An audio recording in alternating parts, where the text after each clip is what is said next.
A couple of things, Dr. Clardy, if you would explain Narcan, the use of Narcan, Mhm. and then talk about mothers and babies, which I believe really affects this 100 families.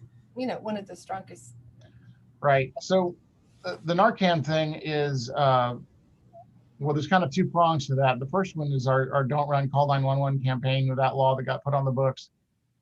And, that gives some immunity to someone who's, present at an overdose where they can call for help. And so what that help brings is the antidote, which is Narcan. And there's multiple ways you can use that.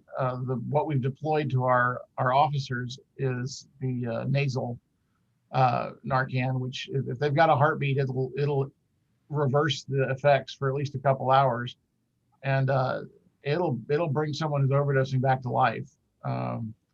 The risks on it are very, very low, and you're kind of in a position of, if you don't intervene, something really bad will happen, and there's a minuscule chance something bad will happen if you do intervene. So from a risk benefit reward ratio kind of thing, we look at that and say that's the way to go.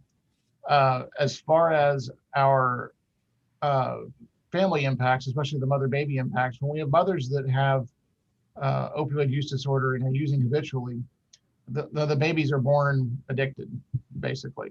And you're looking at, from just a pure cost to the system standpoint, a week or two in the neonatal intensive care unit where we're weaning them down using either morphine or methadone to get them so they can go home. If you've ever held a baby that's in withdrawals, uh, they're it's like the worst colic you've ever seen. I don't know how to describe it, but you can hear them from across the room. You know what's going on. And it's a very high stress baby, and you're putting them into a very high risk situation when you send them home in an environment where there isn't opioid use disorder. I haven't seen statistics on it, but I have a strong suspicion that when we start looking at things like shaken baby and things like that, that you're going to have a higher risk of that in that situation.